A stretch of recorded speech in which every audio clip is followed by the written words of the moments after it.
কথা বলার শুরুতে মাসলুম একজন মানুষের পক্ষে আমি কথা বলছি, জিন্দা শহীদ যাকে বলা হয়, জনাব এটিএম আজহারুল ইসলাম। কালকে তার রায় আছে। আমরা চাই ফ্যাসিস্টদের যত মামলা ছিল সব মামলা থেকে কিন্তু অনেকেই অব্যাহতি পাচ্ছে, বিশেষ করে লক্ষ্মীজামান বাবু, তিনিও ফাঁসির মামলার আসামি ছিলেন। এখন বলো না কেন তাকে যদি ছেড়ে দেওয়া হয়, সুতরাং এখন আর আমাদেরকে হাইকোর্ট দেখাবেন না। এই বাধা কোনো বাধা নেই। আমরা চাই সব বাধা শেষ, কালকে যেন ওনাকে মুক্তি দেওয়া হয়।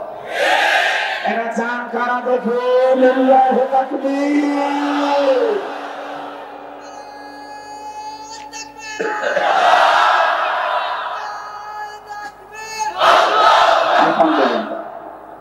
আমরা জানি হুদায়বিয়ার সন্ধি হয়েছিল, বিশ্বব্যাপী 1399 জন নিয়ে শপথ বাক্য পাঠ করিয়েছিলেন একজন নিরপরাধ মানুষের হত্যার বদলা নিতে। তিনি হযরত ওসমান ইবনে আফফান।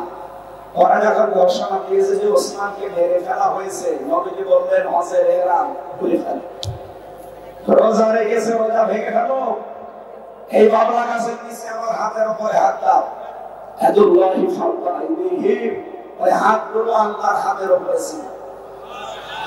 নবীজি 1399 জনকে বললেন আমার হাতের উপরে হাত লাগাও, এটা আল্লাহর হাতের উপরে হাত লাগানোর সময়।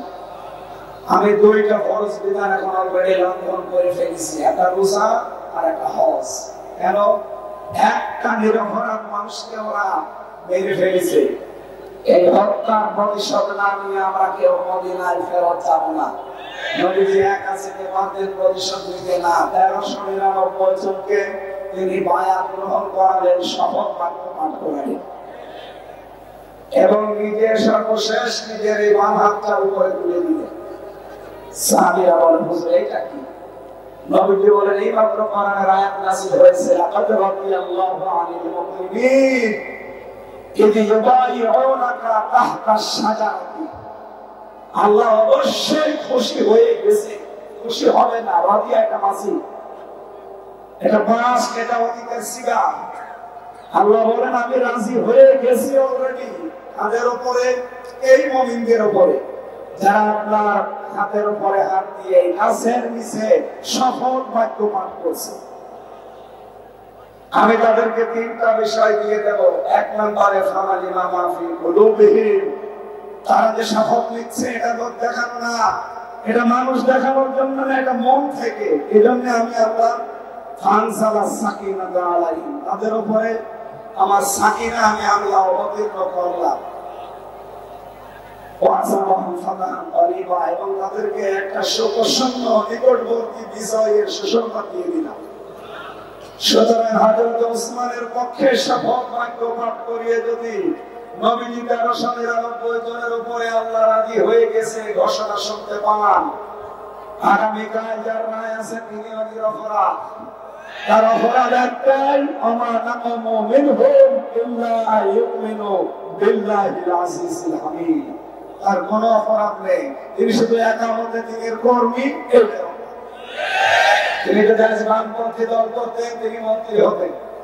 এক কথা বলেন না কেন? আপনি যান রংপুরের বদরগঞ্জ, তারাগঞ্জে তার কি জনপ্রিয়তা তার। সুতরাং তিনি বামপন্থী রাজনীতি করলে এখন কিন্তু মন্ত্রী থাকতেন দেশে, শুধু জামাত ইসলামী করার কারণে হিংসার বশবর্তী হয়ে রাগ করে তার জীবনটা আপনারা নষ্ট করে দিয়েছে। কোরআনের কথা যারা বলে, কোরআনের সাথে যারা আছে, এদেরকে নিয়ে আজ কিছু মানুষের অলরেডি আমরা চলকানি দেখতে পাচ্ছি। আমি কয়েকটা কথা 2 মিনিটে বলছি, একটু ভালো করি। এটা রেকর্ড হচ্ছে সারা দেশে সারে, এই জন্য বলছি। বিএনপি নেতাদের থেকে বাম এবং রামদের মতো বক্তব্য জাতি প্রত্যাশা করে না। যদি ঠিক হয় আপনি জবাব দেবেন, কারণ এটা রেকর্ড হচ্ছে। তো বিএনপির নেতাদের থেকে বাম এবং রামদের মতো বক্তব্য জাতি আশা করে না। বিএনপির কিছু নেতা এখন প্রকাশ্য ইসলাম বিরোধী বক্তব্য দিচ্ছে। আমি কয়েকজনের নাম নিয়ে বলতে পারি, কিন্তু নামগুলো নিলাম না। যার শহীদ জিয়ার মন ও মননে যে সাংঘর্ষিক, এদেরকে থামাতে হবে। নচেত এদেশের বিএনপি ও ইসলামপন্থী দলগুলো মুখোমুখি হয়ে যাবে। তখন আওয়ামী ফ্যাসিস্টরা আবারও মাথা তুলিয়ে দাঁড়ানোর সুযোগ পাবে।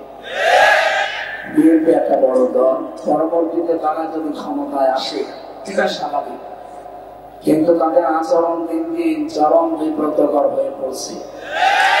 বিশেষ করে চাঁপাইনবাবগঞ্জের সাবেক, আমি এমপি বলি না, কারণ এই 3 বছরে যারা এমপি, 3বারে যারা এমপি হয়েছে এরা এমপি না, এরা চোর।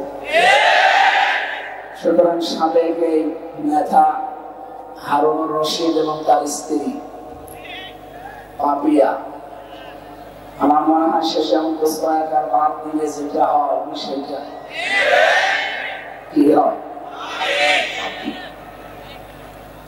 এরপরে কিশোরগঞ্জে যারা ফজলুর রহমান,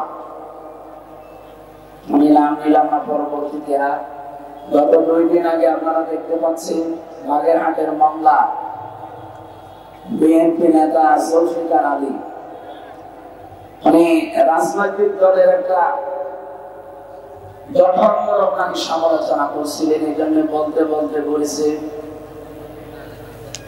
যে কোরআনে কারিম ভাওতাবাজি, তার মানে এটা বোঝাতে চেয়েছিলেন যে কোরআন, জামাত ইসলাম শিবির এরা কোরআনের কথা বলে, এরা ভাওতাবাজি করে, এদের এই ভাওতাবাজি বন্ধ করা দরকার। কোরআন দিয়ে যারা কথা বলেন, নবীজি বলেন মান ক্বালা বিহি সাদাকা, এরা সত্য কথা বলে।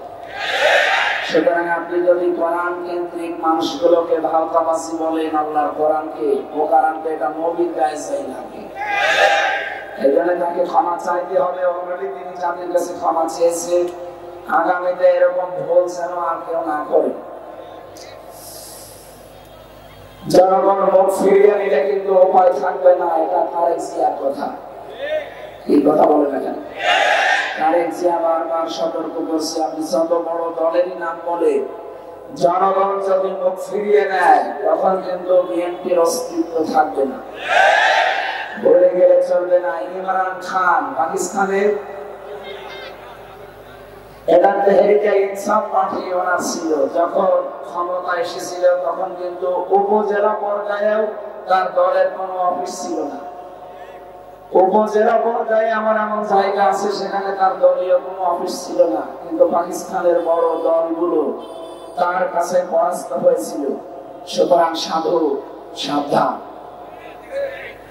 বিতর্কিত বক্তব্য আমরা সামনে আর কারো কাছ থেকে আশা করি না, বিশেষ করে শহীদ জিয়ার হাতে গড়া এই মাসলুম দলটা।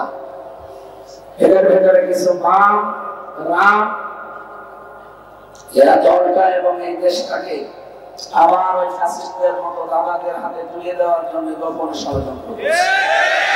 আমরা চাই এরা যেন থামে, অথবা যারা সর্বোচ্চ দায়িত্বে আছে তারা যেন এদেরকে সাফাই বক্তব্য। আমরা আমাদের যারা উপরে আছে তাদের কথা যেভাবে অক্ষরে অক্ষরে মেনে চলি, যদি কোরআন হাদিস সমর্থিত হয়।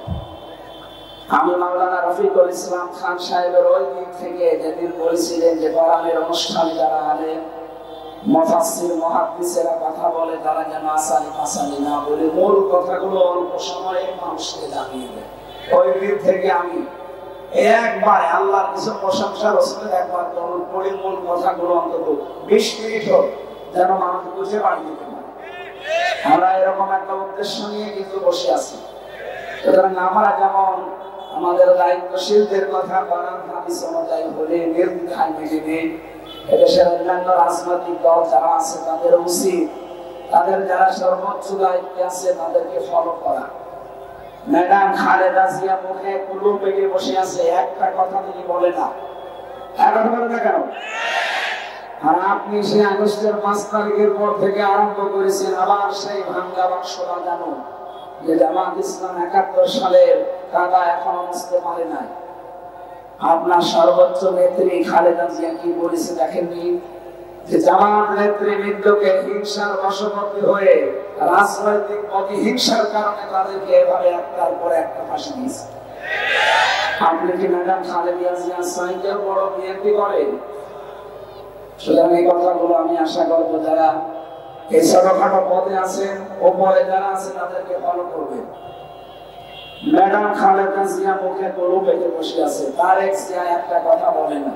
কোন কাজে উল্টা ফুটকা উল্টা পাল্টা লোকগুলো এসে দলের একটা বদনাম করে মানুষের সামনে, বিশেষ করে ইসলামপন্থী যত দল আছে তাদের বিরুদ্ধে আপনি নিজেকে দাঁড় করিয়ে দিয়েছেন এই দলটাকে। এটা আপনার কিন্তু ঠিক হচ্ছে না। পরবর্তীতে যত করবেন চালাকি, পরে বুঝবেন চালাকি। এরা এমন জ্বালা বুঝেছে ফ্যাসিস্টরা, আপনারাও শেষে জ্বালা বুঝে আর শেষ করতে পারবেন না। আমরা জানি আপনারা মজলুম ছিলেন, 14 দল বাদ দিয়ে আমরা সবাই মজলুম। আমরা সবাই মিলে দেশটাকে আবার সামলাতে চাই ইনশাআল্লাহ। যেন এটা সারা দুনিয়ায় ছড়িয়ে, যারা এখনো ওলট পালট চিন্তা নিয়ে আছেন তাদেরকে যেন বুঝ দান করেন, বলেন আমিন। কথা বলার শুরুতে মাসলুম একজন মানুষের পক্ষে আমি কথা বলছি। জিন্দা শহীদ যাকে বলা হয়, জনাব এটিএম আজহারুল ইসলাম, কালকে তার রায় আছে। আমরা চাই ফ্যাসিস্টদের যত মামলা ছিল সব মামলা থেকে কিন্তু অনেকে অব্যাহতি পাচ্ছে। বিশেষ করে লক্ষ্মীনারায়ণ বাবু, তিনিও ফাঁসির মামলার আসামি ছিলেন। এখন বলো না কেন তাকে যদি ছেড়ে দেওয়া হয়, সুতরাং এখন আর আমাদেরকে হাইকোর্ট দেখাবেন না। এই বাধা কোনো বাধা নেই। আমরা চাই সব বাধা শেষ, কালকে যেন ওনাকে মুক্তি দেওয়া হয়। এরা চান কারা দেখে লিল্লাহি তাকবীর।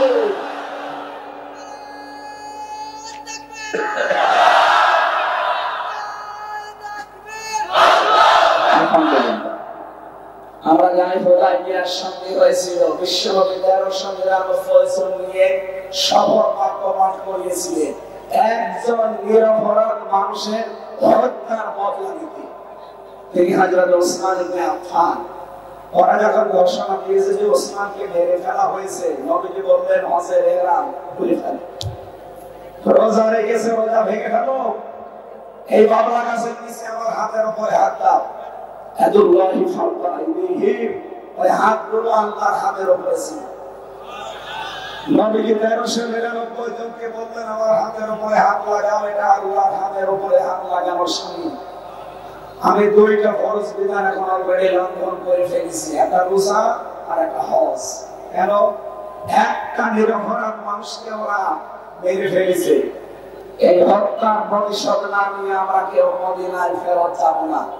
নবীজি একা থেকে বাঁধের প্রতিশোধ নিতে না, 1399 জনকে তিনি বায়াত গ্রহণ করালেন, শপথ বাক্য পাঠ করালেন এবং নিজে সর্বশেষ নিজের এই বাম হাতটা উপরে তুলে দিলেন। সাহাবীরা বলেন হুজুর এটা কি? নবীজি বলেন এই মাত্র কোরআনের আয়াত নাযিল হয়েছে, লাকাদ রাদিয়াল্লাহু আনিল মুমিনিন ইয ইউবাইউনাকা তাহতাশ শাজারাতি। আল্লাহ অবশ্যই খুশি হয়ে গেছে, খুশি হবে না। রাদিয়া একটা মাসি, এটা পাস, এটা অতীতের সিগা। আল্লাহ বলেন আমি রাজি হয়ে গেছি অলরেডি তাদের উপরে, এই মুমিনদের উপরে যারা আপনার হাতের উপরে হাত দিয়ে গাছের নিচে শপথ বাক্য পাঠ করছে। আমি তাদেরকে 3টা বিষয় দিয়ে দেব। 1 নম্বরে ফামালিমা মাফি কুলুবিহিম, তারা যে শপথ নিচ্ছে এটা লোক দেখানো না, এটা মানুষ দেখানোর জন্য না, এটা মন থেকে। এই জন্য আমি আল্লাহ ফানসালাস সাকিনাতা আলাইহিম, তাদের উপরে আমার সাকিনা আমি আল্লাহ অবতীর্ণ করলাম। এবং তাদেরকে একটা সুপ্রসন্ন নিকটবর্তী বিজয়ের সুসংবাদ দিয়ে দিলাম। সুতরাং হযরত ওসমানের পক্ষে শপথ বাক্য পাঠ করিয়ে যদি নবীজি 1399 জনের উপরে আল্লাহ রাজি হয়ে গেছে ঘোষণা শুনতে পান, আগামীকাল যার রায় আছে তিনি নিরপরাধ।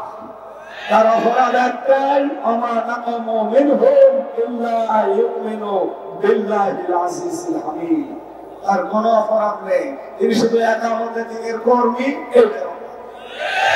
তিনি যদি আজ বামপন্থী দল করতেন তিনি মন্ত্রী হতেন। এক কথা বলেন না কেন? আপনি জান রংপুরের বদরগঞ্জ তারাগঞ্জে তার কি জনপ্রিয়তা তার। সুতরাং তিনি বামপন্থী রাজনীতি করলে এখন কিন্তু মন্ত্রী থাকতেন দেশে, শুধু জামাত ইসলামী করার কারণে হিংসার বশবর্তী হয়ে রাত করে তার জীবনটা আপনারা নষ্ট করে দিয়েছে। এখানে আমরা চাই আগামীকাল নিরপরাধ এই মানুষের পক্ষে 18 কোটি মানুষ আমরা ওই 1399 জনের মতো দাঁড়াতে চাই। ওনাদের উপরে যদি আল্লাহ রাজি থাকে একটা নিরপরাধ মানুষের পক্ষে দাঁড়ানোর কারণে ইসলামের পক্ষে আগামীকাল সারা দেশে যে বিক্ষোভ যে যেখান থেকে পারেন যদি নেমে যান, আল্লাহর কসম আল্লাহ রাজি হয়ে যাবে। আপনারা রাজি নামতে যান। এটা রেকর্ড হচ্ছে, সারা দেশে চালাচ্ছে। আমরা চাই কালকে সারা দেশ থেকে 18 কোটি মানুষ যেন জেলা থানা সব জায়গায় এটিএম সারুলের মুক্তি চায়। যারা যারা চান এখানে হাত তোলেন, লিল্লাহি তাকবীর। মুক্তি মুক্তি মুক্তি চাই।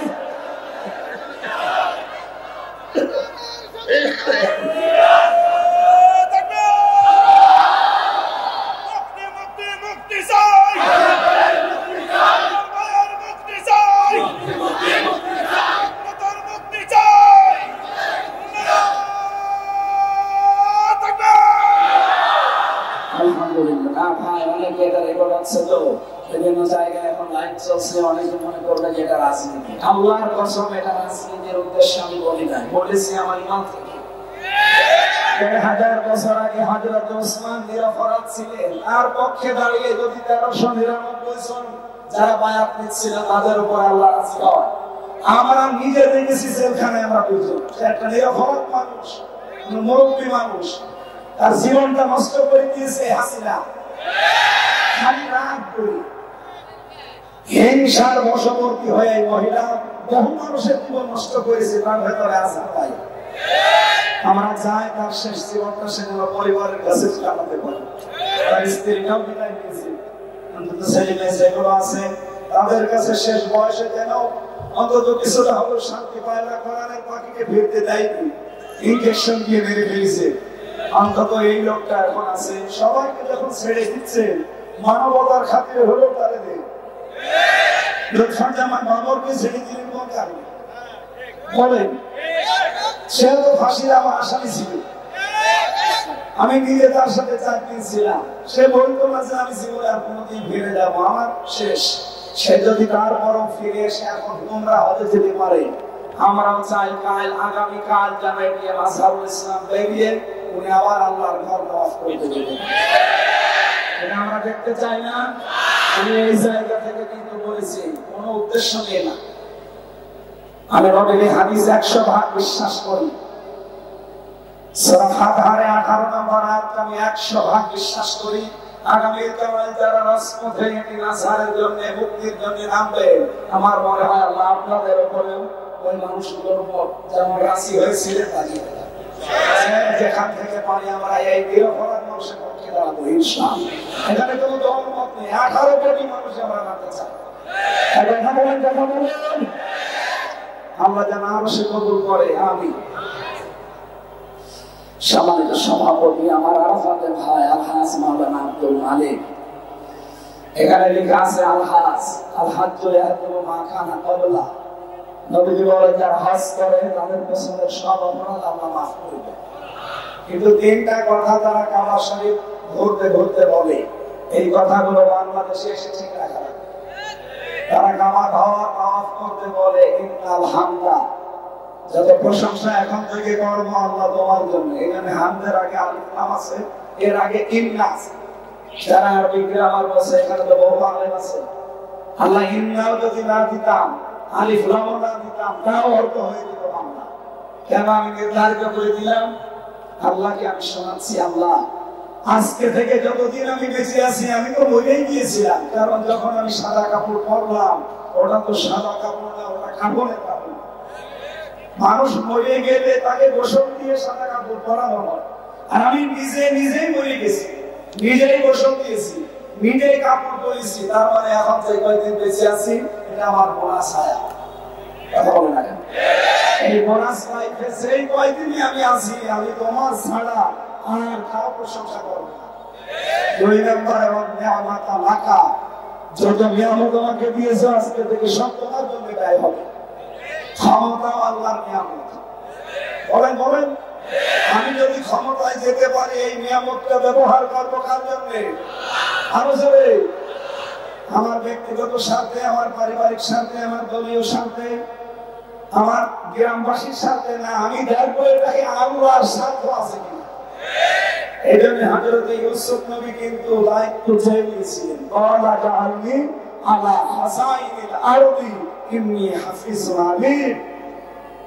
হযরত ইউসুফ বলেছিলেন, বাদশা আপনি আমাকে বাইতুল মালের যে দায়িত্ব, অর্থমন্ত্রীর, এইটা আমার দিন, আমি সংরক্ষণ করতে পারবো এই দায়িত্বটা সুচারুরূপে। সুতরাং বাংলাদেশে ইউসুফ নবীর অনুসারী যারা, ইউসুফ নবীর উত্তরাধিকারী যারা, এই মানুষগুলো যদি এরকম মন্ত্রণালয়গুলো পায়, তারাও যে সংরক্ষণ করতে পারবে তার বাস্তব প্রমাণের পাশে জেলা পাবনা মাওলানা মতিউর রহমান। এই ফরিদপুর জেলার জনাব আলী হাসান মোহাম্মদ মুজাহিদ রহমতুল্লাহ আলাইহি, তারা দুইজন মিলে 3টি মন্ত্রণালয় চালিয়ে টাকা বেঁচে গেছে, টাকা ফেরত দিয়েছে। পৃথিবীর ইতিহাস তারা পাঠিয়ে দিয়েছে। কথা বলতে কেন? আর আমরা কি দেখলাম, ভূমি মন্ত্রীর দায়িত্ব পেয়েছিল চট্টগ্রামের একজন, ওই শয়তানের বাড়ি হচ্ছে 630টা। আর মাওলানা নিজামের বাড়ি এখনো পর্যন্ত মাটির বাড়ি, চারিদিকে টিনের, মাটির দেওয়ার উপরে টিন দেওয়া। অথচ তিনি মন্ত্রী কি ছিলেন? একটা মেম্বারের বাড়ি 3 তলা হয়ে যায়, আর মন্ত্রীর বাড়ি এখনো মাটির বাড়ি। এর চাইতে আল্লাহর ওলি আপনি কোথায় দেখতে চান? এগুলো জিন্দা থাকলে আল্লাহর জিন্দা ওলি ছিল, মরে গেছে এখন মরা ওলি। মানুষ আল্লাহর ওলি খুঁজতে যায় সিলেটে, আল্লাহর ওলি খুঁজতে যায় চট্টগ্রামে। কে বলেছে আপনাকে? অর্থনৈতিক ভাবে আমার মনে হয়, আমার বিশ্বাস, এই মানুষগুলো ছিল 1 নম্বরে আল্লাহর ওলি। সুতরাং মাওলানা রফিকুল ইসলাম খান এরকম মানুষগুলো যদি দায়িত্ব চেয়েও নেয়, তারা দলীয়করণ, আত্মীয়করণ, গ্রামবাসীকরণ এগুলো করবে না, আমাদের বিশ্বাস। তারা চাইবে ইন্নাল হামদা ওয়ান নি'মাতা লাকা, কারণ উনি হজ করেছে। এই কথা আল্লাহকে শুনিয়েছেন, আমি সব নিয়ামত পাবো এখন থেকে, সব তোমার জন্য তাই হবে। সুতরাং আমি যে বেঁচে আছি এটা তোমার নিয়ামত, আমি যে ক্ষমতা পাবো ওইটা তোমার নিয়ামত, সব ব্যয় হবে কার জন্য? 3 নম্বরে বলা লাগে ওয়াল মুলকা লাকা, আমি যদি রাজ্য রাজনীতি করি আল্লাহ তোমার জন্য করব। এই 3টা কথা বলার পর আল্লাহ ডাক দেয় শেষে বিদায় তাওয়াফ করার সময়, রফিক এদিকে। সর্বশেষ কথা বলে বাংলাদেশে যা লা শারিকা লাকা লাব্বাইক, শেষ কথা এটা বলা লাগে, আল্লাহ আমি চলে যাচ্ছি, তোমার আমি গ্যারান্টি দিয়ে গেলাম, আমি কিন্তু মুশরিক না, আমি শিরিক করব না জীবনে, আর চাইবো আমি শিরিক করব না। সুবহানাল্লাহ বলতে পারেন না? এই 3টা কথার উপরে যারা টিকে থাকতে পারে, বিশ্বনবী তাদের জন্য জানিয়েছেন আল হাজ্জু ইয়াহদিমু মা কানা ক্বাবলা, ওর পেছনে একটা গুনাহ আল্লাহ রাখে না, সব মাফ করে দেয়। এই যে সবে বরাত চলে গেল, সামনে সবে কদর আসতেছে, আল্লাহ সবাইকে মাফ করে দেয় পৃথিবীতে, শুধু 2 শ্রেণীর মানুষ বাদ দিয়ে। 1 নম্বরে যারা মুশরিক, যারা শিরক করে। 2 নম্বরে যে মানুষগুলো হিংসুক, যারা বিদ্বেষ থাকে। আর এই 2টার গুণ বাংলাদেশে বেশি। আমার ইউমিনু আকসারুহুম বিল্লাহি ইল্লা হুম মুশরিকুন। নবী আপনি মুসলমান দেখতে পাচ্ছেন, ঈমানদার দেখতে পান, হ্যাঁ এরা ঈমানদার, কিন্তু অধিকাংশ লোক মুশরিক। এরা ঈমানের দাবি করে ঠিক আছে, কিন্তু নাকি মুশরিক কারে বলে? এই সবে কদরে যারা মাপ পাননি, সবে বরাতে যারা মাপ পাননি, পাবেন ওনার সামনে সবে কদরে। কারা তারা? আল্লাহ যেটা পারে ওটা অন্য কেউ পারে, এই বিশ্বাস যারা করে তাদের কোনো মাপ নেই। কথা বলেন না কেন? সন্তান দিতে পারে কে? আর কেউ পারে? অনেক মানুষ মনে করে না বাবা মনে হয় পারে, এই জন্য তাবিজ কবজ দিতে যায়। অনেকে আবার মনে হলো আপেল করে দিই। সেদিন ময়মনসিংহে একজন এসে আমার কাছে বলছে, এমন আপেল পড়বেন যেন সেই আমি কি ডাউন করে দিয়ে আসবো? কেন? আমার শুধু মেয়ে হয়, আমি আপেল নিয়ে এসেছি, আপনি বড় হুজুর এমন ভাবে আপেল পড়েন যেন এই বছরে আমার ছেলে হয়। আপেল আমি ফেলে দিই না, হুজুর আপেল ফেলে দিচ্ছি কেন? আরে ভাই আপেল পড়ে যদি ছেলে হতো আমার 3টা মেয়ে, আমি ম্যাডামের প্রতিদিন অপেক্ষা করতাম। কি বিশ্বাস মানুষের। সুতরাং সন্তান দিতে পারে কোন হামজা, কোন মাজারে, কোন আপেলে, কে? আমাদের জাতির পিতা ৮৬ বছর একাধারে দোয়া করেছি, রব্বি হাবলি মিনাস সালিহিন, হে আল্লাহ আমাকে নেককার সন্তান দাও। ৮৬ বছর দোয়া কবুল হয়। ৮৬ বছর পরে আল্লাহ তার দোয়াটা কবুল করে জবাব দিয়েছেন, ফাবাশশারনাহু বিগুলামিন হালিম, আমি তোমাকে একটা ধৈর্যশীল সন্তান উপহার দিলাম, সুসংবাদ দিলাম। জাতির পিতা একজন নবী, নবীর বাবা নবী। এইরকম মানুষের যদি ৮৬ বছর লাগে, আপনি বিয়েই করেননি আসলে যা। সুতরাং আশা করা পারতেন আল্লাহ যেটা পারে ওইটা অন্য কেউ পারে না। সুতরাং সন্তানকে দিতে পারে। ২ নম্বরে আলা লাহুল খালকু ওয়াল আমরু, সৃষ্টিদার আইন চলবে। আরো যদি বলেন সৃষ্টিদার আইন চলবে। বাংলাদেশ বানিয়েছেন কে? এখানে আইন চলবে কার?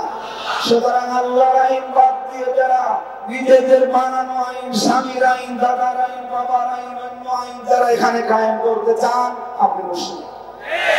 কোন হুজুর নিয়ে একটা নিয়ে আসেন, আমি একেবারে কথা বলছি। যারা আল্লাহর আইন বাদ দিয়ে এখানে অন্য কোন আইন প্রতিষ্ঠা করতে চান, সে যে বলেন নামেই হোক, আপনি কিন্তু মুশরিক। আর মুশরিককে আল্লাহ সবে বরাতেও মাফ করে না, সবে কদরেও। সুতরাং এখনই আপনি পাল্টা। আল্লাহর আইন বাদ দিয়ে কোন আইনের পেছনে আপনি থাকতে পারবেন না, তাহলে আপনার নামাজ, রোজা সব মাঠে মারা যাবে। ইন্নাল্লাহা লা ইয়াগফিরু আন ইউশরাকা বিহি ওয়া ইয়াগফিরু মা দুনা যালিকা লিমান ইয়াশা। আল্লাহ বলেন সব মাফ করে দেব, শুধু শিরক বাদ দিয়ে। এটা যে শিরক, এখানে আর কোনো সন্দেহ আছে? সুতরাং আল্লাহর আইনের বিরুদ্ধে যারা আছেন, যে দলের লোক হন, ভাই আমার কোনো ভয় নেই।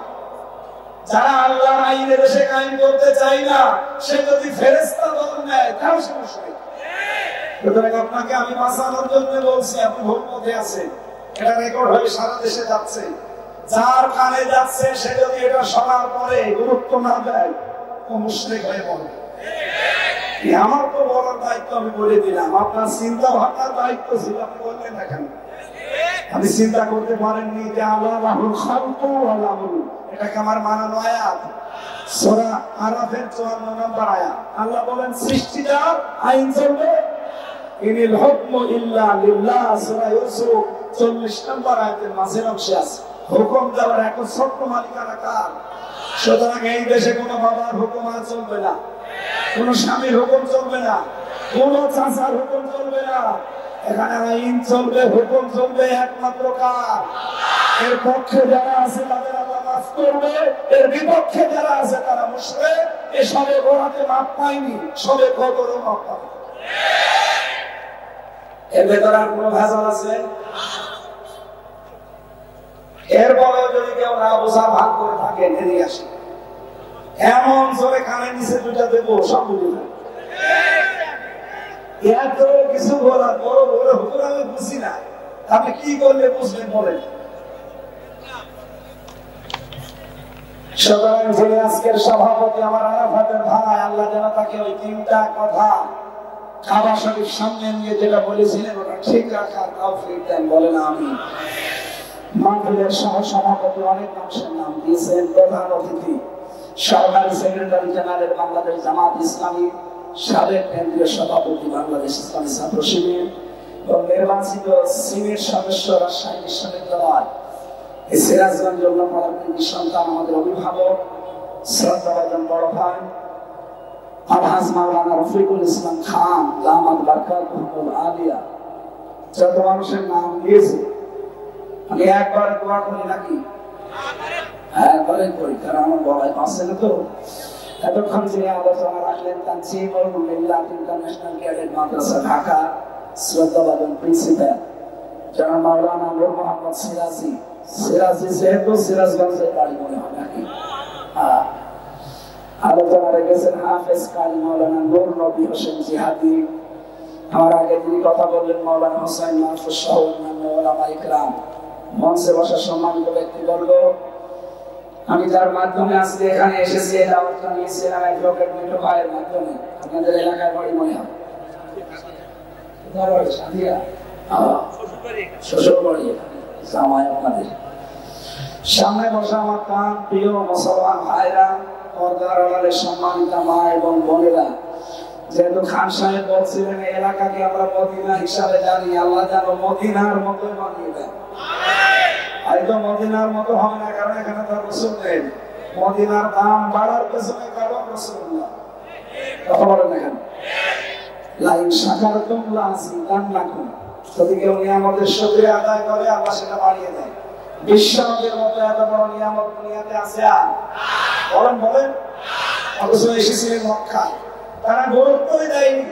যারা গুরুত্ব দিয়েছিল মদিনার লোকেরা, কিয়ামত পর্যন্ত এই বড় দয়া রহমত আল্লাহ সেখানে রেখে দিয়েছে।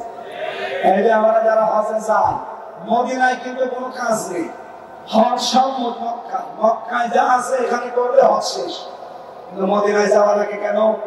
লক্ষ লক্ষ হাজী সাহেবরা মদিনায় অন্তত 8 দিনে 40 ওয়াক্ত নামাজ মসজিদে নববীতে পড়ে। একটাই কারণ, সেখানে রাসূলুল্লাহ আছে। এখানে আমাদের নিয়ামতের কদর করা লাগবে। সামনে যেহেতু একটা নিয়ামত আল্লাহ আমাদের দিতে যাচ্ছে, যত ষড়যন্ত্র হচ্ছিল সব ষড়যন্ত্র কিন্তু আল্লাহ নিজে নস্বাত করে দিচ্ছে। সবচেয়ে গুরুত্বপূর্ণ এবং ভয়াবহ ষড়যন্ত্র 3 দিন আগে হয়েছিল।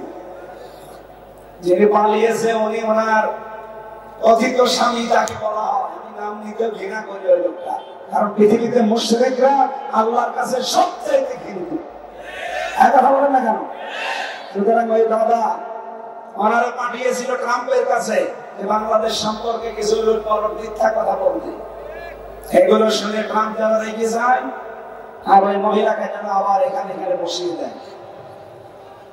আল্লাহর ইশারা ওই দিনই ডক্টর ইউনূস আন্তর্জাতিক মিডিয়াগুলো নিয়ে আয়না করে গেছে। আর ওদিকে জাতিসংঘ রিপোর্ট পেশ করে দিয়েছে। ট্রাম্প যাচ্ছে বলে কি মাইক্রোসফট এটা রিপোর্ট দিয়েছে 257টা রাষ্ট্র দুনিয়ায় সবচেয়ে বেশি মিথ্যা কথা বলে ভাব। আপনারা গত 10 দিনের রিপোর্ট পেয়েছি।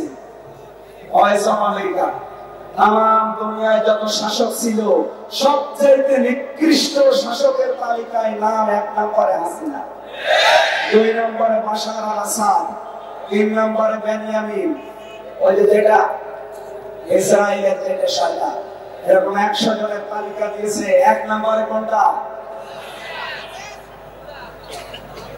সুতরাং আল্লাহ আমাদেরকে বাঁচিয়েছেন।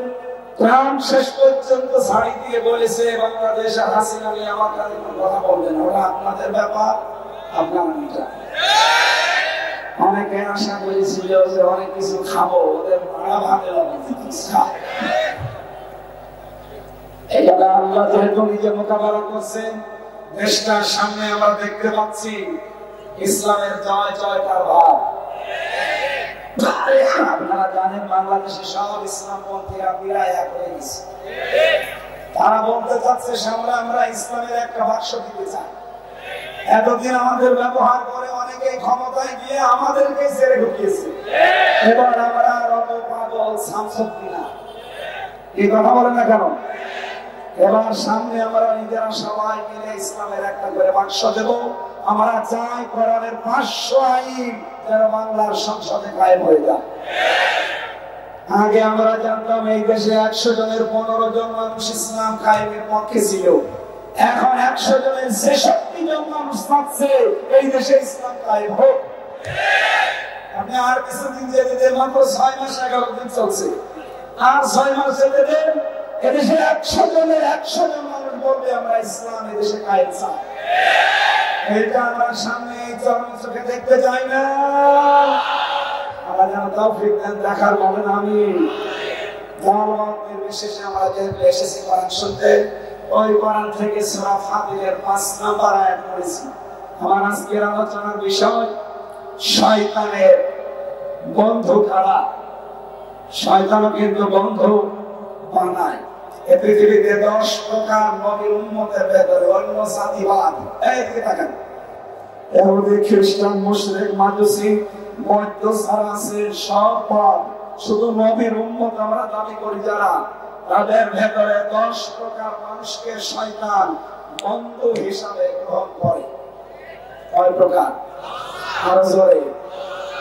এখন আপনি মিলাবেন যে আপনি এই 10 প্রকারের কোন প্রকারে আছেন কিনা। যদি থাকেন আজকে তওবা করে বাড়ি যাওয়া লাগবে, নাকি শেষ করে দেব? দরুদ আর সালাম নবীজির উপরে পাঠ করার মাধ্যমে আমরা আরম্ভ করছি সূরা ফাতির। কোন সূরা? 45টা আয়াত আছে, মাত্র একটা আয়াত পড়েছি, 5 নম্বর আয়াত। জবান খুলে আগে শয়তানের ওয়াসওয়াসা থেকে আশ্রয় চেয়ে বলেন আউযু বিল্লাহ।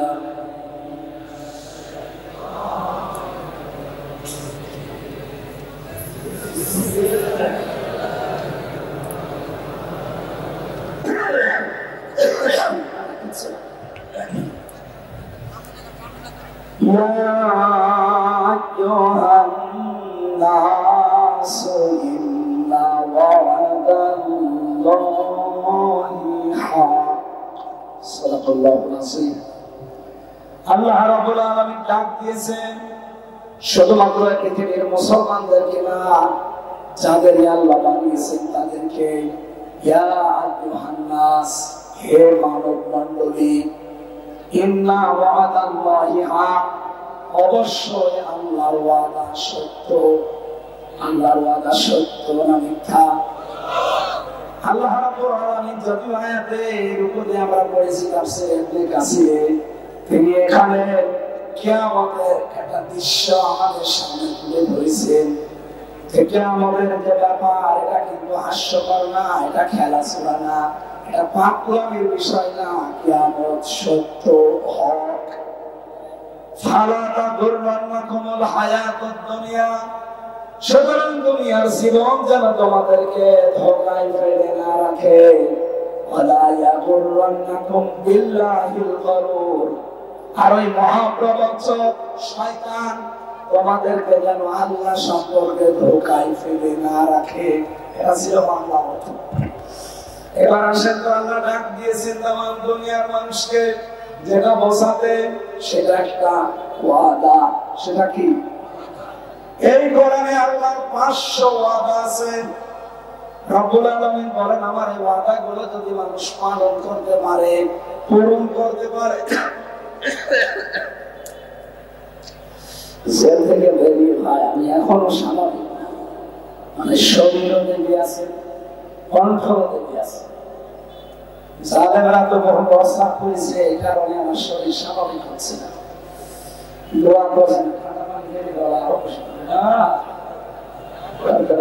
থাকলে এই বাতাস আছে।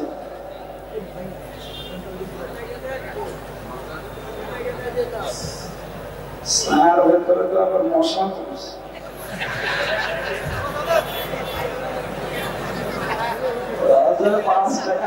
মশা পড়বে না, হাতে পড়বে।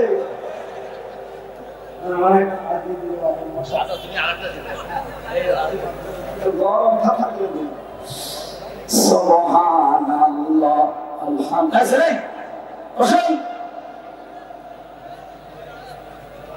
বসেন বসেন বসেন। আপনার জন্য যদি ডিস্টার্ব হয় না কারো, সুবহানাল্লাহ আলহামদুলিল্লাহ লা ইলাহা ইল্লাল্লাহ, সুবহানাল্লাহ আলহামদুলিল্লাহ লা ইলাহা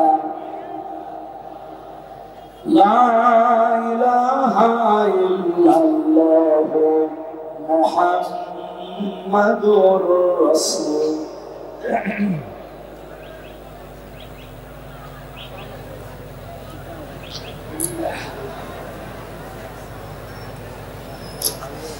আমার ভাইরা, আল্লাহ যেহেতু তামাম দুনিয়ার মানুষের কাছে ওয়াদা দিয়েছেন, কোরআনে কয়টা বললাম?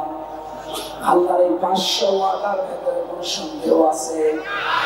আল্লাহ পাক 1 নম্বরে ওয়াদা দিয়েছেন, এই জমিনে যারা আছেন এই মানুষগুলোর জন্য প্রথম ওয়াদা হচ্ছে ওয়াদাল্লাহুল্লাযীনা আমানু মিনকুম ওয়া আমিলুস সালিহাত লা লায়াস্তাখলিফান্নাহুম ফিল আরদ কামা ইস্তাখলাফাল্লাযীনা মিন ক্বাবলিহিম। সূরা নূরের ভেতরে আছে রব্বুল আলামিন জানিয়েছেন, আমি তোমাদের সাথে ওয়াদা করলাম তোমাদের ভেতরে যারা ঈমান আনবে আর ঈমানের দাবি অনুযায়ী যারা ভালো ভালো কাজ আঞ্জাম দেবে, আমি আল্লাহ প্রথম ওয়াদা লায়াস্তাখলিফান্নাহুম ফিল আরদ, লামে তাকিদ নুনে সাকিলা, আল্লাহ বলেন আমি গ্যারান্টি দিয়ে বললাম এই জমিনের শাসন ক্ষমতা আমি তাদেরকে দেব, যেমন তাদের পূর্বে যারা ছিল তাদেরকে এই দুইটা শর্ত মানার কারণে দিয়েছিলাম। হযরত ওমরকে যেমন দিয়েছিলেন, আবু বকরকে দিয়েছিলেন, হযরত ওসমানকে দিয়েছিলেন, হযরত আলী রাদিয়াল্লাহু তাআলা আলাইহি আজমাইন তাদেরকে দিয়েছিলেন। ও আল্লাহ ঠিক ওই রকমই এখনো আছে। উনি এখনো ওই রকমই আছেন, একটু হালকা দুর্বল হয়ে গেছে। উনি ওই রকম নেই নাকি রহস্যের সাথে মধ্যে একটু দুর্বল। এমন গৃহপালিত বিরোধী দল ছিল, আমার মনে হয় এই রওশনের সঙ্গে খেলা দিয়ে পরিচিত। আমি যে এখান থেকে আপনাদের বসাতে চাই, আমাদের পূর্বপুরুষ যারা তাদেরকে যদি আল্লাহ দুইটা শর্ত মানার কারণে জমিনের শাসন ক্ষমতা দেয়, মাস্ট বি আমাদেরকে এই দুইটা ওয়াদা যদি আমরা পূরণ করতে পারি, শর্ত যদি মেনে নিতে পারি, আল্লাহর প্রথম ওয়াদা আল্লাহ পূরণ করবে। ইন্না ওয়াদাল্লাহি হক, আমি আল্লাহর ওয়াদা কি সত্য, সুতরাং এই ওয়াদার সামনে আমরা দেখতে চাই। কিন্তু আমাদের আবার দুইটা গুণ লাগবে না। বলুন ওয়ালা তাহিনু ওয়ালা তাহজানু ওয়া আনতুমুল আ'লাউনা ইন কুনতুম মুমিনিন। সূরা আলে ইমরানে আল্লাহ জানিয়েছেন, কোনো চিন্তা নেই, কোনো ভয় নেই, তোমরাই বিজয় হবে সামনে যদি মুমিন হতে পারো। আর সিরাজগঞ্জবাসী, এই পৃথিবীর ময়দানে ভয় নেই, চিন্তা নেই, বিজয় হওয়ার দায়িত্ব আল্লাহ বলেন তোমরা বিজয় হবে যদি মুমিন হতে পারো। বিজয় দেওয়ার মালিক কে? আরো বলেন মুমিন হওয়ার মালিক কে? অবশ্যই আল্লাহ। আল্লাহ মুমিন হবে। আল্লাহর মুমিন আছে, আল্লাহর নাম কি? মুমিন। আল্লাহর নাম কি? আর আমরা কি? আব্দুল মুমিন। আমরা কি? সুতরাং বিজয় হব আমরা মাস্ট বি। শর্ত আল্লাহ দিয়েছেন ইন কুনতুম মুমিনিন।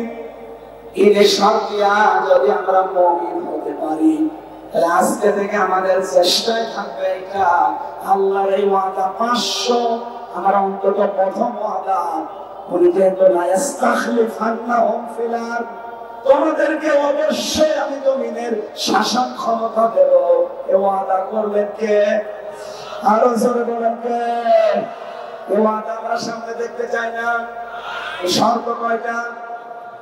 একটা। বলেন কয়টা? ঈমান আনতে হবে। মুমিন যদি আমরা হতে পারি, আমরা হব আব্দুল মুমিন। আসল মুমিন কে? উনি বিজয় দেওয়ার মালিক।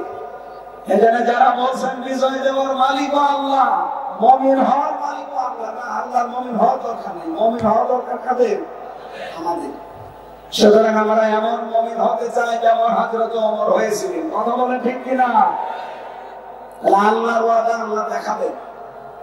রব্বুল আলামিন বলেন ইন্নাকা লা তুখলিফুল মিয়াদ, রব্বানা লা তুযিগ কুলুবানা বা'দা ইয হাদাইতানা ওয়া হাব লানা মিন লাদুনকা রাহমা ইন্নাকা আনতাল ওয়াহ্হাব, রব্বানা ওয়া আতিনা মা ওয়া'আদতানা আলা রাসূলিকা ওয়া লা তুখজিনা ইয়াওমাল কিয়ামাহ ইন্নাকা লা তুখলিফুল মিয়াদ। এই আয়াতগুলো আমি শুধু তেলাওয়াত করলাম, এর ব্যাখ্যাটা বলছি না। আল্লাহ এখানে একটা ওয়াদা দিয়েছেন, সেটা কিয়ামতের ওয়াদা। কিসের ওয়াদা? আল্লাহ বলেন অবশ্যই কিয়ামত হবে, তোমাদের সবাইকে ওই দিন আমি আল্লাহর দরবারে আসা লাগবে, হাজির হওয়া লাগবে। সুতরাং ওই দিন আসার আগে যে কয়দিন দুনিয়ায় আসো, দুনিয়ার এই জমিনটা, এই জীবনটা তোমাদেরকে যেন ধোঁকায় ফেলে না রাখে। সিরাজগঞ্জবাসী, শয়তান আমাদের সামনে বিভিন্ন জাঁকজমকপূর্ণ বিভিন্ন জিনিস সামনে তুলে ধরে আমাদের আখিরাত, আমাদের কিয়ামতে যে সওয়াব দেওয়া লাগবে, এই বিশাল জীবন সম্পর্কে একটা ধোঁকায় ফেলে রাখতে চাই। কথা বলেন না কেন? এই ধোঁকায় আমরা পড়তে চাই। আরো জোরে বলেন চাই। ওয়ালা ইয়াগুররান্নাকুম বিল্লাহিল গরুর। আল্লাহ বলেন সেই মহাপ্রবঞ্চক, মহাপ্রতারক, ধোঁকাবাজ এই শয়তান যেন আল্লাহ সম্পর্কে তোমাদেরকে ধোঁকায় ফেলে না রাখে। আয়াতের তাফসীর পড়তে গিয়ে আমি দেখেছি শয়তান প্রধানত দুই প্রকার। কয় প্রকার? একটা হচ্ছে মানুষ শয়তান, আর একটা জিন শয়তান। মানুষ শয়তানের ভেতরে আবার দুই প্রকার, একটা নারী শয়তান, একটা পুরুষ শয়তান। কথা বলে না কেন? এই পৃথিবীতে কোন পুরুষকে যদি শয়তান আসর করে, তার দ্বারা যা ক্ষতি হয় তার চাইতে বেশি ক্ষতি হওয়ার সম্ভাবনা কোন মহিলাকে যদি শয়তান আসর করে। এই জন্য পুরো কোরআন শরীফের ভেতরে যেখানে শয়তানের চক্রান্ত কথা, সেখানে দেখবেন দাঈফা লেখা আছে, ইন্না কায়দা শাইতানি কানা দাঈফা। অবশ্যই শয়তানের চক্রান্ত একেবারে দুর্বল। কিন্তু মেয়েদের কথা যেখানে আছে, ওই জায়গায় কিন্তু দুর্বল শব্দ আপনি পাবেন না। সূরা ইউসুফের 28 নম্বর আয়াতে আমি পেয়েছি, ইন্না কায়দাকুন্না আযীম। আল্লাহ পাক বলেন মেয়েদের চক্রান্ত বড় ভয়ঙ্কর। অসিরাজগঞ্জবাসী, এখানে একটা শিক্ষা আছে। এইদিকে তাকান। আল্লাহ কিন্তু এখানে হযরত ইউসুফ আলাইহিস সালামের নামে যে সূরাটা ইউসুফ 28 নম্বর আয়াতে যদি এটা সুলাইখার নামে নাযিল হওয়া, রব্বুল আলামিন সুলাইখার নাম এখানে দিতে পারতেন। চিন্তা করি, সুলাইখার নাম আল্লাহ না দিয়ে কায়দা কন্যা দিলেন কেন? বহুবচন। যদি কা দিতেন তাও বন্ধ হয়ে যেত। আল্লাহ কন্যা দিলেন কেন? দুইটা তাফসীর আছে এখানে। এদিকে দেখান। প্রথম তাফসীর হচ্ছে আল্লাহ কানা দিয়ে কন্যা দিয়েছেন এই কারণে শুধুমাত্র পৃথিবীতে সুলাইখা একা না, এরকম বহু সুলাইখা আসলে যুগে আসবে, তারা ইউসুফ নবীর অনুসারী, যারা অনুগামী, যারা ইউসুফ নবীর মতো যারা চরিত্র অর্জন করবে, তাদের চরিত্রে কলঙ্ক দেওয়ার জন্য এরকম সুলিখা আরো আসবে। পৃথিবীতে সুলিখার পরে আর সুলিখা আসে নাই। কথা বলেন, এসেছে কিনা? আমাদের দেশে একজন তার উত্তরসূরি ছিল, উনি হযরত ইউসুফকে ধর্ষণের মামলা দিয়েছিল। এই সুলাইখা, আপনি দেখান আল্লামা সাঈদের নামে সর্বশেষ মামলা ধর্ষণের মামলা। অ্যাডভোকেট তাজুল ইসলাম ওরে জিজ্ঞাসা করছিলেন ওই মহিলাকে, এই মেয়ে মাওলানা সাঈদী আপনাকে ধর্ষণ করেছে? জি হ্যাঁ। আপনার জন্ম তারিখ কত, কোন সালে আপনি জন্ম নিয়েছেন? মেয়েটা বলছে আমি জন্ম নিয়েছি 1975 সালে। ধর্ষণ করেছে কত সালে? বলছে 1971-এ। অ্যাডভোকেট তাজুল ইসলাম ওই তিনি বলেছিলেন, মাননীয় আদালত এই পয়েন্টটা লিখে রাখেন, জন্ম 75-এ, ধর্ষিত হয়েছে 71-এ, এটা কি বুঝিয়ে জগতে ওই দিন মামলাটি শেষ হয়ে যাওয়ার কথা না? বলেন বলেন। পুরাটা তো সাজানো, ট্রাইব্যুনালও সাজানো, বিচারপতি সাজানো, আসামিগুলো সাজানো, সাক্ষীগুলো সাজানো। ওইগুলো তো আসামি হওয়ার কথা না, ধরে ধরে সাজিয়ে আসামি বানিয়ে দিচ্ছে। রায় দিচ্ছে, রায়ও সাজানো। এই কথা বলেন না কেন? সুতরাং সবই যখন সাজানো, আর এই ট্রাইব্যুনালে এটিএম আজহারুল ইসলামের নামে যে ফাঁসির রায়, যারা সাক্ষী, এই যে আজকে বেরিয়েছে রিপোর্ট, অনেক আগে বেরিয়েছিল, আজকে আমি দেখলাম 3 জন সাক্ষীর উপরে ভিত্তি করে তার ফাঁসির রায় দিয়েছে। একজন সাক্ষী দেখেছে 6 মাইল দূর থেকে, আরেকজন দেখেছে 3 মাইল দূর থেকে, আরেকজন দেখেছে 1.5 মাইল দূর থেকে। এই হচ্ছে সাক্ষী। ওই ৭৫ জন্ম ৭১ ধর্ষিত ওই রকম হয়েছে। এক কথা বলেন না কেন? সুতরাং আমরা চাই এগুলো সব যেহেতু বানোয়াট। আর আজহারুল ইসলাম তিনি বিপ্লবের সৈনিক ছিলেন, বিপ্লবের মাধ্যমে যেহেতু সরকার আর বিপ্লবের অগ্রনায়ককে আপনি এখনো পর্যন্ত জেলে রাখবেন করতে পারবেন। আমরা চাই আগামীকাল আমরা তার মুক্তি চাই এবং মুক্তি দিতে হবে। অনেকে মনে মনে করছে এমনকি কথা, অনেকে বলছে এটা ওদের মুখের কথা, এরকম বলে থাকে না। এদেশে একামতের দিনের দায়িত্বে যারা আছে, আল্লাহর কসমে কোরআন আমি মাথায় নিয়ে বলতে পারি, মন থেকে, সব না, কিছু মুনাফিক আছে, মন থেকে যারা একামতের দিনের দায়িত্ব পালন করে, তারা যদি একবার মুখ দিয়ে কিছু বলে না, ওটা কিন্তু তাদের মুখের কথা না, ওটা মনের কথা। আর একবার যেহেতু বের হয়েছে, এটা মেরে আমাদের মুখ দিয়ে, এটা বাস্তবায়ন কালকে হওয়াই লাগবে, নয়তো কি হবে কথা বলেন না কেন? অনেকে যা মুখ দিয়ে বলে ওটা ওদের মুখের কথা না, ওটা মনের কথা। সুতরাং সেলিমউদ্দিন ভাই মুখ দিয়ে বলেছে, অনেকে বলছে এরকম বলে থাকে, কিসের বলে থাকে আপনি কালকে দেখতে পাবেন। তাহলে আমরা বলি না, মুখ দিয়ে যেটা বলি ওটা আমার মুখে এবং মনে এক কথা। আমরা চাই এই অগ্রদূতের সৈনিকটাকে আর যেন জেলখানায় বসতে না দেওয়া হয়। হিংসার বশবর্তী হয়ে এই মহিলা আমাদের জীবনটা নষ্ট করে দিয়েছে। আমরা চাই শেষ জীবনে কিছুদিন মুক্ত বাতাসে আল্লাহর এই পৃথিবীটা দেখি যান। কয়দিন পর্বে এমনি আল্লাহর কাছে চলে যাবে, এই কথা বলে না। সুতরাং এই সুলাইখার অনুসারী যারা, তাদের চক্রান্ত কিন্তু ছোটখাটো না, ভয়ঙ্কর। ওরা এখনো পর্যন্ত চক্রান্ত ওই দাদাদের পাশে বসে বসে চালাচ্ছে। যদি একটা চক্রান্ত এখনো হালে পানি নেয়নি, আর সামনে কোন চক্রান্ত এদেশে বাস্তবায়ন হবেও না ইনশাআল্লাহ। যা বললাম দেখেন, দুইটা বললাম, উনি সাক্ষী দিয়েছে, ধর্ষিতা হয়েছে। আর এর তিনটা সাক্ষী, পুরাটা যে সব বানোয়াট, সাজানো, মিথ্যা। একটু যাদের মাথায় মগজ আছে, চিন্তা করলে আপনি বুঝতে পারবেন। সুতরাং এই নিরপরাধ মানুষটার পক্ষে কিন্তু দাঁড়ানো ইমানের এখন দাবি আমাদের। যদি রাজনীতি মনে করে চলে যান, আপনার উপরে আল্লাহ খুশি হবে না। কারণ অন্যায় কাজ দেখলে আপনাকে অবশ্যই বাধা দেওয়া লাগবে হাত দিয়ে। এটা যে অন্যায় আর কি বলার অপেক্ষা রাখে। সুতরাং যার যে সমর্থন আছে হাতে, ক্ষমতার পাওয়ারে, ওই জায়গায় কালকে দেখাতে হবে। এটা যদি না হয় মুখ দিয়ে প্রতিবাদ, যদি আমরা ওই পর্যায়ে যাই, যদি এরপরও না হয়, অন্তরে আমরা ঘৃণা করব এবং পরিকল্পনা করব কি করে সত্যের পক্ষে দাঁড়ানো যায়। সুতরাং কিয়ামত সত্য না মিথ্যা? আরো জোরে বলেন।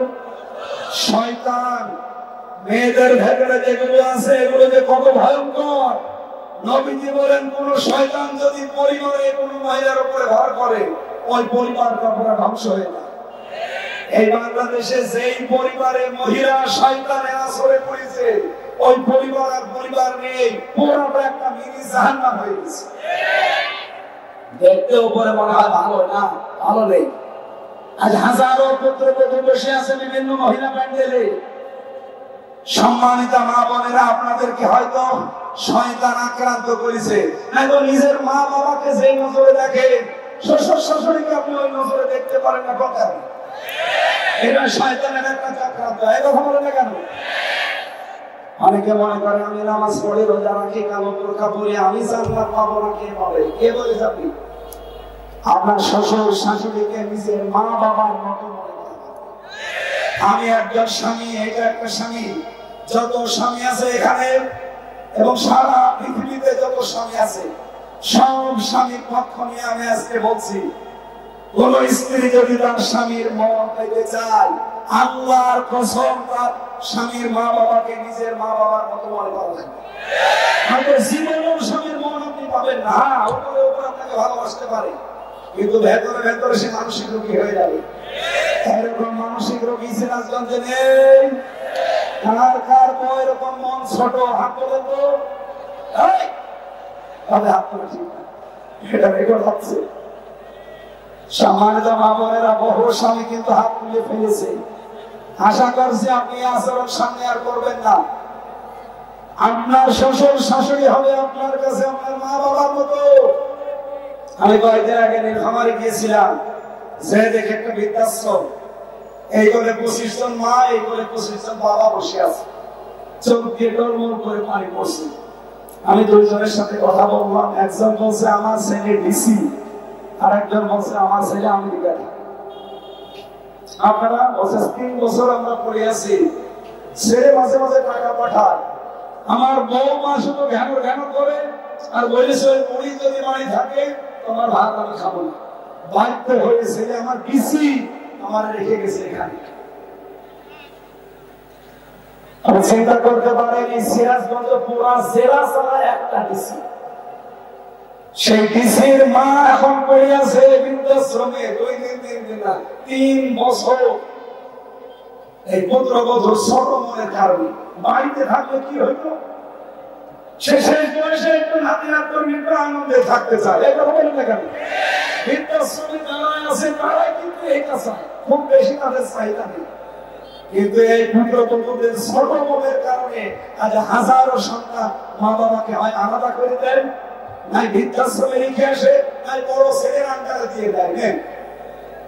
অথচ এই মার পেটে 8টা 10টা 15 20টা সন্তান জায়গা হয়েছে, আর এই 20টা সন্তানের বাড়িতেও মায়ের জায়গা হয় না, 7 দিন শুধু পালাপালি করে খাওয়ায়। আমি মানুষ, আর একটা মাকে নিয়ে কাড়াকাড়ি করা দরকার। নবীজি জানিয়েছে যে মায়ের পেছনে খরচ করে, ওটা খরচ করাটা সাদা। কোন বউ যদি চায় যে আমার স্বামী আরো বেশি দিন বেঁচে থাক, আমার স্বামীর সম্মান মর্যাদা টাকা পয়সা আরো বেশি দিন বেড়ে যা, সেই বউ যার স্বামীকে বলে স্বামী তুমি যাই করো, রক্তের সম্পর্কগুলো ঠিক রাখো। একটা মানুষের সাথে সবচেয়ে বেশি রক্তের সম্পর্ক তার মা বাবা, আর সেই মা বাবাকে আপনি দেখতে পারেন না। সম্মানিত পুত্রবধূ যারা আছেন, সম্মানিত মা এবং বোনেরা, হয়তো মন খারাপ হচ্ছে যে হুজুর যেন জীবনের এলাকায় না আসে, আমার আসার দরকার নেই, কিন্তু আপনি নিজেকে সংশোধন করেন। সত্যি কথা বলছি, আপনি স্বামীর মন জীবনেও পাবেন না। হ্যাঁ, উপরে উপরে সংসার করার জন্য ছেলে মেয়ে হয়ে গেছে, এখন মন থেকে কি করা যাবে একটু মেনে নেয়, কিন্তু মা বাবাকে যে কষ্ট আপনি দেখছেন, অনেক মা বাবা এরকম আছে, এটা মা বাবা না, এটা ডাইনি। নিজের মেয়ে দোষ করলে মাফ করে দেয়, কাজ না জানলে কাজ শিখিয়ে দেয়। আর অন্যের একটা মেয়ে এসেছে, কিছু হলে আগে ছেলের কানে কানে দিতে দেয়। এইরকম ডাইনি মা দেশে নেই। এই মহিলা ব্যান্ডের এরকম ডাইনি মহিলা কারা আছে হাত তোলেন তো। বুঝেছে? হাত তুলেছে না? শাশুড়ি যারা বসে আছেন, শুধু নামাজ পড়ে রোজা রেখে কালো বোরকা পরে জান্নাত যেতে পারবেন না। মাস্ক দিয়ে আপনাকে ওই মেয়েটাকে নিজের মেয়ের মতো মনে করা লাগবে। আমরা তো চাই পরিবারটা একটা মিনি জান্নাত হয়ে যাক। এই কথা বলেন না কেন? শয়তান যেহেতু মেয়েদেরকে আসর করে, আর শয়তান কোন মহিলাকে যদি একবার ধরে, ও কি জিন শয়তান থাকে না ভয়ঙ্কর শয়তান হয়ে যায়? পরিবারটা নষ্ট হয়, সমাজ নষ্ট হয়, রাষ্ট্রের প্রধান ছিল, রাষ্ট্রটা নষ্ট করে ফেলছে। এই জন্য নবীজি জানিয়েছেন, ওই জাতি কখনো সফল হতে পারে না সেই জাতির নেতৃত্বে কোন মহিলা আছে। আজ 54 বছর আমরা আর সফল হতে পারি না, আমার মনে হয় এই কারণে, কারণ নবীর কথা মিথ্যা হবে না। এটা না, আগামী থেকে ক্ষমতার চেয়ারে কোন মহিলা বসতে পারবে না। এটা আপনারা চান না? এটা রেকর্ড হয়, কারা কারা চান দেখি। লিল্লাহি তাকবীর।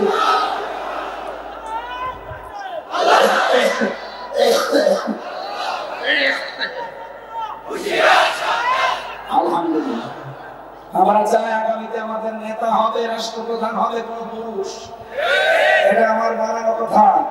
সূরা নিসা 34 নম্বর আয়াত। আর রিজালু কাওয়ামুনা আলা নিসা, পুরুষ মানুষ হবে নেতা, মেয়েরা হবে তার আজ্ঞাবহ। আর এখন বউগুলো রাজমিস্ত্রি, আর আমরা যোগাই না। এটা সামনে আমরা হতে দিতে চাই না। শয়তানের চক্রান্ত কিন্তু মারাত্মক। শয়তান নবীর উম্মতের ভেতরে কয় প্রকার মানুষকে বন্ধু মনে করে?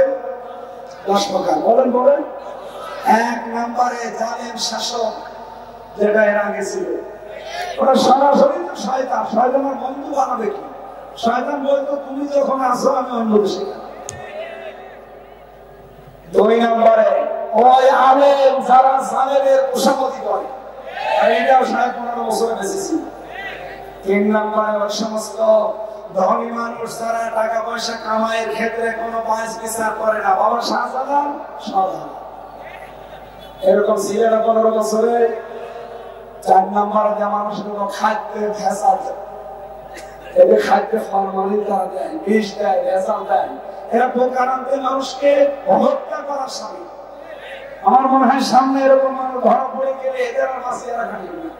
এরা এরকম মানুষ না, এরা কি শয়তানের বন্ধু? বলুন বলুন, শয়তানের। খাদ্যে ভেজাল দেওয়া, খাদ্যে ফরমালিন দেওয়া, ঔষধ দেওয়া, এটা বন্ধ করা লাগবে।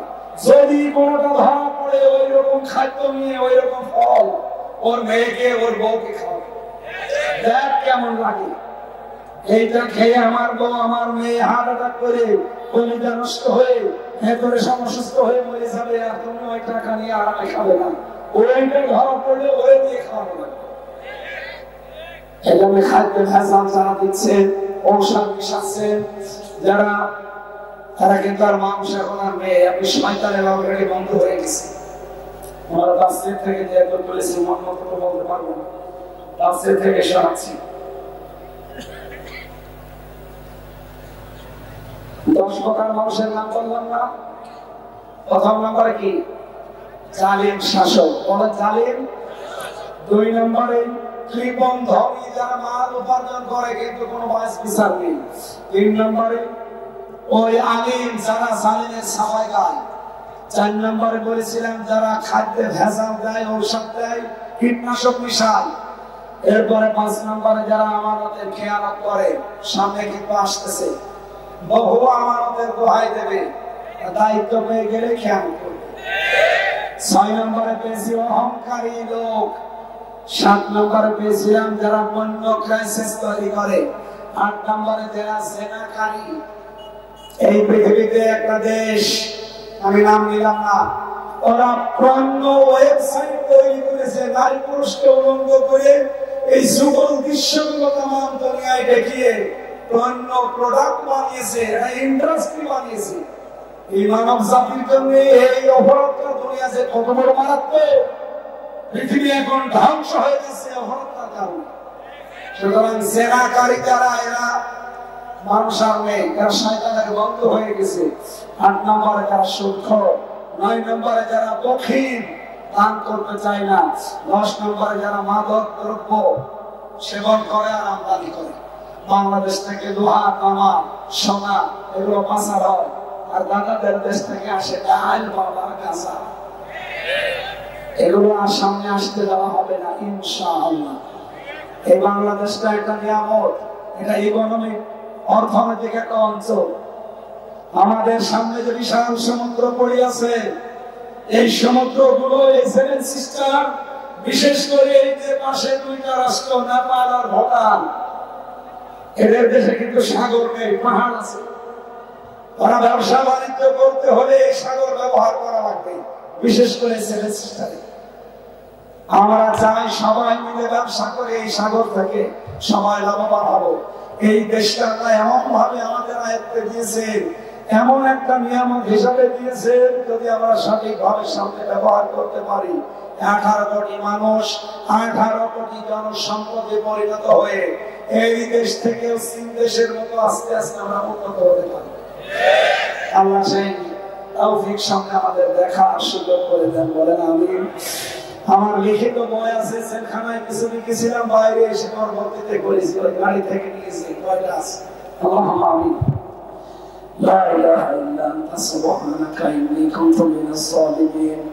আল্লাহ, আমার কণ্ঠটা বসে গেছে, কথা বলতে কষ্ট হচ্ছে, এজন্য আমরা শেষ করে দিলাম। যতটুকু বলেছি আমল করার তৌফিক দাও। নবীর উম্মতের ভেতরে যে 10 প্রকার মানুষ শয়তানের বন্ধু, আল্লাহ আমাদেরকে তুমি এই 10 প্রকার থেকে রক্ষা করো। ইমাম ফেলের আয়োজন যারা করেছে, শোনার জন্য যারা এসেছে, সবাইকে তুমি কোরআনের জন্য হযরত ওমরের মতো কবুল করো না। এই বিশাল আয়োজনে যারা ইনসান দিলে এদেরকে মাফ করে দাও। এলাকায় যত মানুষ কবরে আছে, জান্নাতুল ফেরদাউস তৈরি করে দাও। তোমার যে 500 ওয়াদা দিয়েছে কোরআনে, প্রথম ওয়াদা তুমি ঈমান আর আমল যাদের আছে তাদেরকে রাষ্ট্রীয় ক্ষমতা দিতে চাও। আল্লাহ সামনে তুমি এই দৃশ্য আমাদেরকে দেখার সুযোগ করে দাও। মা বোনদেরকে পর্দায় থাকার তৌফিক দাও। আগামীর এই দেশটা তুমি কোরআনের হাতে তুলে দাও। 56,000 বর্গ মাইল তোমার খালা দিয়ে চলছে, এটা যেন দেখে মরতে পারি সুযোগ করে দাও। মাওলানা রফিকুল ইসলাম খান, মাওলানা নূর মোহাম্মদ সিরাজি, অ্যাডভোকেট মিঠু ভাই সহ যত আলেম ওলামা এসেছে আমাদেরকে মঞ্জুর করে দাও। যত মানুষ দায়িত্ব পালন করেছে মাহফিলে, আল্লাহ এই স্বেচ্ছাসেবক ভাই এবং বোনদেরকে তুমি মঞ্জুর করে নাও। আমার কণ্ঠটা তুমি আগের মতো আবার ফিরিয়ে দাও। আলহামদুলিল্লাহি রাব্বিল আলামিন। লা ইলাহা ইল্লাল্লাহ মুহাম্মাদুর রাসূলুল্লাহ। আসসালামু আলাইকুম ওয়া রাহমাতুল্লাহ। ওই যে গাড়ি আছে নিয়ে যান, কয়েকটা আছে, 10-12টা আছে, নিয়ে যান, কাজে রাখবে আমাদের। আসসালাম।